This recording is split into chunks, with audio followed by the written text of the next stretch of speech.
Welcome to the podcast today. I'm Tolly Carr, and I always like to just reach back into my past. I've been so blessed to meet so many interesting people. And if you're a big basketball fan and if you're, kind of old school and you like to listen to games on the radio, where things all started, you kind of just visualize what's going on on the screen there, or what would be the screen. Or sometimes, you like to just watch and turn the volume down and turn the radio up. There's all types of ways to do this. But one of the voices that you hear on the Charlotte Hornets radio broadcast is James Hamlin. And James is a graduate of Winston-Salem State, a classmate of mine. So a great time to catch up here on the SendPodcast. James, how are you, man? I'm hanging in there. It's the off season, so there's not much going on. Plenty of time to catch up on, other shows other than basketball, and I also get to introduce myself to my wife, and she likes that as well. I could only imagine. Your wife also a graduate of Winston-Salem State, a classmate of yours. So you just have this charmed life, man. You go to school, you meet your wife, you settle down, you follow your passion, you end up working for Michael Jordan and the Hornets, man. You just let me trade my hand for yours, James. Come on. I wish it was that easy. There's been some bumps along the way, that's for sure. But I'm certainly living a blessed life, and in a situation now at this point in my life and my career where I'm hoping to do a little bit more and give back too. So, we'll see how that progresses over the next year or so. All right. Well, let's the journey is always the most interesting part. So you leave Winston-Salem State. Kind of give us, the Cliff Notes version of how you ended up with the Charlotte Hornets. Well, what's funny is I ended up with the Charlotte Hornets because I started with the Charlotte Hornets. Outside of, and Charlie, you know this, I've been a basketball fan for most of my life. I grew up as a Hornets fan. My parents, were season ticket holders from the very, very beginning. So when it came an opportunity to work with the Hornets, that organization, I'm talking about the original Hornets now, I couldn't turn that down. And that opportunity came up because I think about 2 years after I had graduated from Winston-Salem State, I had an opportunity to take a job at WBT 1110 AM and do sports on the weekend. Now, they had known me because I was an intern there for a couple of years, and Jerry Valancourt, who I worked under at the time, looked out for me and spoke to some folks at WBT, and they were like, hey, here's a young guy who's really trying to do something, and it gave me an opportunity. The opportunity, however, was just to work on the weekend. So I had to get up at like 5 o'clock in the morning and do Saturday and Sunday morning sports. Well, as it turns out, the Hornets broadcast, the original Hornets broadcast, was carried by WBT at the time. And so they would oftentimes mine the talent at the radio station to do some halftime work and post-game work and things of that nature. And so I started out working with the Hornets, just doing probably about 2 games a year on air. And on top of that, I did some production for them, gathering some sound bites of players right after the locker room and things of that nature. So it kind of worked out that way, that I was at the right place at the right time. Wow. How much of it was, how much work did you have to put in that maybe wasn't like work that was directly compensated, like you just had to put yourself out there to prove yourself and really, sacrifice your own time in order to, try to make an impression? How much of a unpaid grind was that process trying to establish yourself? Well, I mean, and Tyler, you know the grind because you were there for most of it. I can go all the way back to Winston-Salem State, but I guess I should start in Charlotte when I decided that I was somewhat interested in basketball. I was always interested in basketball, but I was somewhat interested in radio broadcasting. My mom had an opportunity to talk with one of her coworkers who was the wife of Jerry Valancourt. And at that time, he was at a different radio station, and I was in high school. And she just went up to Jerry's wife and said, hey, I have a young son that's really interested in this. He would like to intern. And I actually had an internship in high school in radio. So it started there. That was unpaid at the time, and all I was doing was answering phone calls for an afternoon sports talk radio show. And that started my relationship with Jerry Valancourt. Got a chance to meet a couple of people there, and eventually it did bear fruit. But what I was really talking about in terms of the grind is what I did at Winston-Salem State. And from the very first year I was there, I'll never forget, my dad told me that, hey, if this is something you want to do, I want you to go down to that radio station, and I want you to let them know what you've done in high school with an internship, and I want you to pursue your goals. And basically, he said it in somewhat not a nice tone, but it gave me that push that every kid kind of needs from a father figure.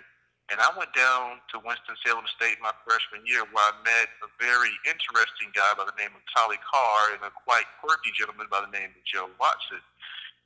And you guys told me, hey, I don't think there's a place really on air, but here's what you can do. We broadcast the football games, and if you're really interested, show up, record the game, and if there's a touchdown, put that tape aside, and we'll play those highlights at halftime. And so that's what I was doing, just recording touchdowns and playing for you guys at halftime and what was a halftime recap. And, of course, we did the same thing for postgame as well, and that was unpaid. And eventually it turns out that when the CIAA came around, I had an opportunity to actually do some on-air work because you saw my commitment from my freshman year at Winston-Salem State. Well, that really just goes to show how I can really just spot a gem. I mean, here's a guy who turns out to do, halftime work for the Charlotte Hornets, and here we are, a bunch of unpaid students, and I'm like, yeah, this on-air thing's not for you, man. Here, go record something. I mean, kudos to me. I mean, I can spot talent, James. I mean, I can really spot it, man. But I guess part of that. I mean, we were all kids, just learning. But how much does it help when you don't get to start right at the top, and you just gotta start at that very first brick and build your whole foundation for what you're trying to do? How much do you appreciate things that you went through in high school and college now at a place where people are looking up to you and want to follow in your footsteps now? Well, I mean, it helps a lot, obviously, because until you really work for something, you really don't appreciate it. And looking back on those years, that helped me understand what made good radio. It helped me understand the importance of, having things edited correctly. It helped me understand the hard work that goes into what, most people turn on the radio or TV and they see a little halftime highlight reel and they think there's nothing to it. But there's a lot of people behind the scenes that are putting in work, and everything is intentional. And as you well know, Tolly, with radio, you only have a set amount of time. With that in mind, you got to make every second count. And those little edits and those little mistakes that I used to make and sometimes still do make now, it makes me understand that every little thing counts. The way a highlight is edited, does it fade in, does it fade out? Now that we have the digital capability of doing that, what you say, what you lead up to the highlight, the information you give, all that little stuff matters because, as we all know, most people are only listening for about 15 minutes and they're on to the next one. So, James, now that you're entrenched with the Hornets, everybody knows you have the most popular owner in the world. What is it like being under the Michael Jordan umbrella, or are you so far removed from that you don't really know the difference? I mean, how does that work for you? It's really tough to really compare because just to give you some more of the history, I was part of the original Hornets prior to their move to New Orleans, and so I spent 2 years with that organization, and then, of course, the move happened. I stayed back in Charlotte while they went to New Orleans, and in between, the Charlotte Sting were still around playing basketball as well, and so I still did some work with the Sting on the radio broadcast there, too. But eventually, Bob Johnson brought a professional basketball organization to Charlotte again, and it's been a difference, but I think the biggest difference is that the Hornets name is back, and I think I guess I'm most proud of the fact that Michael Jordan recognized that the fans here in Charlotte wanted that name back and was willing to put his money where his mouth is and actually make the change happen. And it wasn't an easy change. And I feel a lot of pride because of that. And also, to be honest, in these days and times, it makes me feel a lot of pride that I'm working for an African-American owner. So I do see it, from that standpoint. I see Michael in the halls every once in a while. I'm mostly there only on game days. So, from time to time when he's in town, and that's actually more often than people recognize, you see him walk in the hallways. He's always there on the bench to give the team plenty of pep talks there and stuff like that. But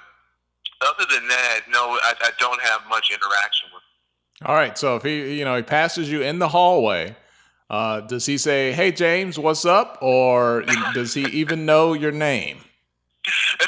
It's just a head nod and a "what's up," man. Michael has so many people within the organization that works for him and works with him on a day-to-day basis. One other face in the crowd, just on a game day, I'm sure is something that he's not going to remember off the top of his head. You just need to have a name tag, man, that you can just pop out, like a big James. It's not a hard name, a name he's very familiar with. You just need a name tag. That's it, man.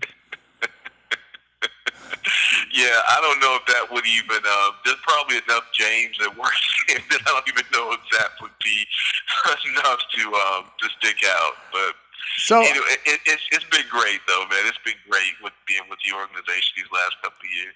All right, we're talking with James Hamlin. He does halftime for the Charlotte Hornets radio broadcast, and he is a graduate of Winston-Salem State University, a classmate of mine. You were what year did you graduate? 97, 98? 98, actually. 98? Yeah. Okay, so you're 2 years behind me. So you're just now hitting 40 now, huh? My birthday is 2 weeks from now. So, yeah, you're right. Oh, welcome to the club, man. Welcome to the club. Talking to James Hamlin here on the SendPodcast. Now, James, recently, Mike was in the news for the $2 million that he donated. And the statement that he put out when you first saw that, and you might have been aware of it before it even came out. What were your thoughts when you saw that, based upon the rap that he gets somewhat unfairly? A lot of things were contributed to him that he did not say, but they just kind of stuck to him over the years, especially the Republicans, by Jordan Stew, something he actually didn't say. It was just a joke that kind of stuck to his name, and people often regurgitate that. But when you saw the news about his donation and his statement about all the things that are going on socially right now in the country, what were your thoughts on that? Well, I was proud. I'm glad that he lent his voice to the cause. I think more than anything, I'm really proud of the NBA, even though recently, let's be honest, they just dealt a tough blow to the city of Charlotte, but by losing the All-Star game. But I'm proud of the NBA taking a stand on social issues, especially in a social issue that affects so many of us. I have a 12-year-old son that I'm constantly worried about and hoping that, his future is, just as bright as any other child here in America. And it's so funny and that, we have an African-American president, so we can see the highs, and certainly with the events of the last couple of days and weeks, we see the lows as well. But I'm glad the NBA as a whole is taking a stand on this issue. I'm glad that Michael Jordan is taking a stand on this issue, and also proud of some of the players that have stepped up, specifically Carmelo Anthony, that have voiced their concerns about everything that's going on in America today. How did that play in the offices inside the arena with the news that the All-Star game was being pulled? Was that a somber day? Were people kind of expecting it there? How did that play out? Well, I think, I haven't been in the offices. I typically don't go in during the off season, but I get the feeling there's a lot of disappointment, but I think there was somewhat of an expectation that this could happen. Unfortunately, with the North Carolina state legislator basically, going away and not having the time. I mean, time was a major enemy here. So that was something that was always kind of out there and always a concern. But what I want, one thing I will say, and I try to somewhat stay out of politics, especially as it concerns, the Hornets and things of that nature, because, I can't speak for the organization. I can't speak for Michael Jordan, but I can speak for the city of Charlotte and for myself. And I just want to say, in terms of the city of Charlotte, there was a non-discrimination ordinance that the city of Charlotte passed that, basically would allow members of the LGBT community to use the bathroom that they feel that was most appropriate for them, along with a few other issues. Unfortunately, some of the folks that we elected in Raleigh decided to overturn that ruling and come out with the HB2 law. So the bad news is, and the frustrating news is, as a member of the Charlotte community, and I call myself a lifelong Charlottean, it's frustrating that people are looking down on the city of Charlotte when really it was the city of Charlotte that was leading this cause, that was leading the concerns about, the discrimination that could be going on within the LGBT community. And it was the state that overturned it. And the city of Charlotte and the state, specifically Raleigh, there's always been a bit of a antagonistic relationship between the two, because Charlotte's always been the biggest city in North Carolina and is a little bit more progressive, as we all know now, than the overall state of North Carolina. And oftentimes that doesn't really work well in the political spectrum. And unfortunately, this is one of those cases. Yeah, talking with James Hamlin here. James is a halftime update. He's the update man for the Charlotte Hornets. He is a lifelong Hornets fan. He interned back in the George Shinn. Did you have a Kelly Tripucka jersey back then?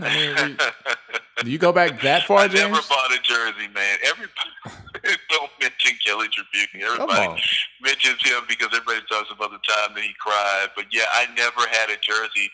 For the record, my favorite Hornet of all time is Larry Johnson, and that's probably the one NBA player, or former NBA player, I would be kind of starstruck if I ran into. I've had a chance, obviously, to meet and work with Dale Curry, who I grew up watching. Muggsy Bogues, I've worked with him. And what's funny is I interviewed Steph Curry before he became Steph Curry when he was at Davidson. And but Larry Johnson's always been my guy growing up, man. And Kelly Tripucka, we'll put that aside, but LJ's my man. And I guess, gosh, that was so messy. It was so good, when he was there, but the whole thing with him and Mourning, and I guess LJ now, I guess he likes to be remembered more as a Knick now than a Hornet, huh? Well, yeah, it's going to be curious to see. I know last season the Hornets recognized Alonzo Mourning for his contributions to the Charlotte Hornet organization. They had a day for him, and they had the same day as well for Dale Curry, just recognizing Hornets legends. And I get the feeling that I'm not going to break any news to you. I'll be curious to see what other former Hornets show up on that list. I wouldn't be surprised if LJ's on that list, but we shall see. If Alonzo Mourning is certainly married to the Miami Heat organization, but when he came down here, he told us, he's like, hey, it almost feels like I'm home again. I don't think he really wanted to leave the organization at the time. It certainly was messy then, but nonetheless, those two, when they were on the court together, they were able to make some magic. All right, and how about a JR Reid day? Are we going to have that? I don't know, man. I don't know. on, man. What 40-year-old man in North Carolina was not out in his backyard practicing the jump hook with a high top fade, back in the 80s. We can pull off a JR Reid day for the Hornets. Come on. We'll see. It would be interesting, that's for sure. It was regional appeal, if nothing else. We have the regional appeal going. Maybe not the national appeal. We have the regional appeal. Okay, I'll politic you some more on that on the side. Talking with James Hamlin, he's with the Charlotte Hornets radio broadcast. All right, let's talk about some nerd stuff here. Technology. When you started, man, you were in you were on the heels of the 8-track era when we had you in there recording touchdowns. Everything was analog. We were splicing tape with a razor and putting it back together with tape. How have things evolved for you, from a technology standpoint, from when you first started to where you are now in 2016 and beyond? Well, Tyler, I'm preaching to the choir here. It's just so much easier. You're able to put together a segment so much quicker. Having to actually splice and cut physically with a razor and then tape it together. You're talking about a minute commercial where you're trying to record sound and edit. That could take hours. Now it just takes minutes. Now, at the same time, because you're able to do things so much easier, the listener now has a finer tuned ear. So in some ways, you have to work a little bit harder. You have to make sure that maybe you have the right track underneath. You have to make sure that the sound sounds exactly right, that your levels are pretty much well set, because you can adjust those now digitally. And I won't say it's about the same. It's certainly easier than it was then, but I think the bar has been set a little bit higher because people are used to listening to higher quality audio out there. All right, let's talk about the WNBA a little bit. I found it interesting this summer how the whole world applauded the efforts that NBA players were making political and social statements at the ESPYs. You had Dwayne Wade, Chris Paul, Carmelo Anthony, LeBron James. The morning after, everybody was like, yeah. And, kind of at the same time, WNBA players were making a statement during their games, but it wasn't quite received the same way. How did you follow that, and what were your thoughts when you were seeing everything played out with the ladies being fined and almost, with the fine, it's almost like a chastisement a little bit, where it seemed to be different for the guys. What was your take on that?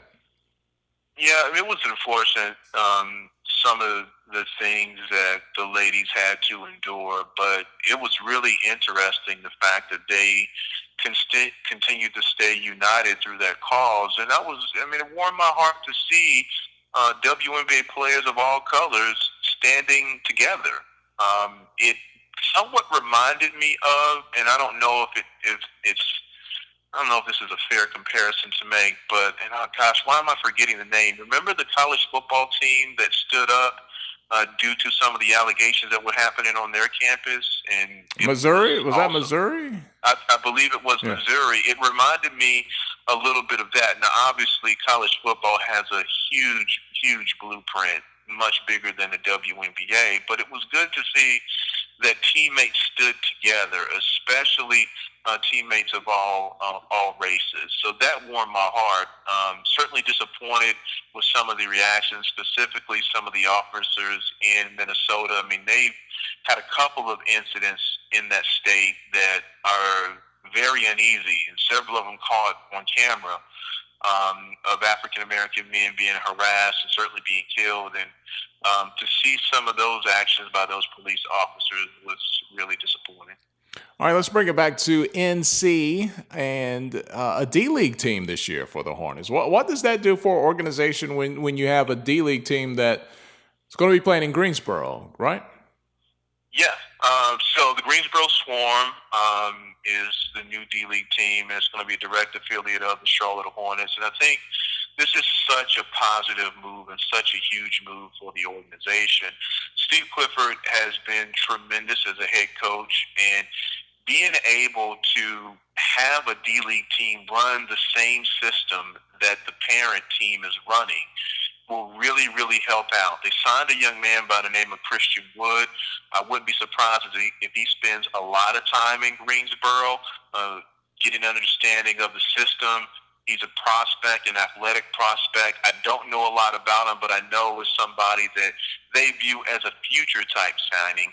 And it'll be really curious moving forward how they draft, because as we well know, it seems like, and of course the collective bargaining agreement for the National Basketball Association is up this year, but it seems like that the one and done may be here to stay. And it may be a situation where the organization looks to draft younger players. In the past, they've leaned towards guys who've had a couple years of college experience. But now with a D-League organization, being able to have that kind of influence and being able to give players, playing time, let them breathe, let them make mistakes on the court.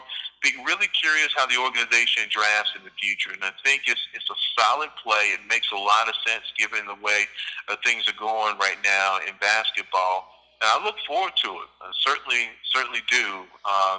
Now the Hornets signed, and I can't believe I'm drawing a blank here. The point guard from Kentucky, Aaron. I can't think of his name. Harrison, the twin. Aaron Harrison, yes. So I wouldn't be surprised if he spent some time there as well. So those kind of young players that they view as long-term plays, they're going to get plenty of time in Greensboro, and I think they're going to end up being better players long-term. Is that a good ticket? A D-League game? Is that something people should go check out? It's always something to do. I mean, get out of the house, have some fun, see some basketball players out there. NBA teams use the D-League organizations differently. I mean, some just use it as a mining for talent. Others use it at times if a player's coming off of injury. So if somebody from the Hornets roster gets injured and is out an extended period of time, and of course with veterans, they have to consent to go down to the D-League to play a game or two. But playing in an NBA game is really quite a workout. And if you've been sitting for a couple of months, I could see the team saying, hey, do you want to just, get some wind, get up and down the court with the D-League organization for one or two games? I know Brandon Jennings has done that in the past when he's worked with a couple of NBA teams and he was coming back from injury and just wanted to get out there in live action in a competitive environment. So you never know. If you're in Greensboro and want to watch some potential NBA players, you may see somebody on a rehab assignment similar to what we see in baseball. So, and you never know what young players also could develop and be the next Jeremy Lin. He's a guy that kind of spent some time in the D-League and fine-tuned his game until, of course, Linsanity hit. So those things can happen. So something to do on the afternoon or evening in Greensboro, and you never know who you will see. All right, I'm gonna miss Jeremy Lin, man. I was hoping he would re-sign, and then he goes to the Nets. Like, what? The Nets?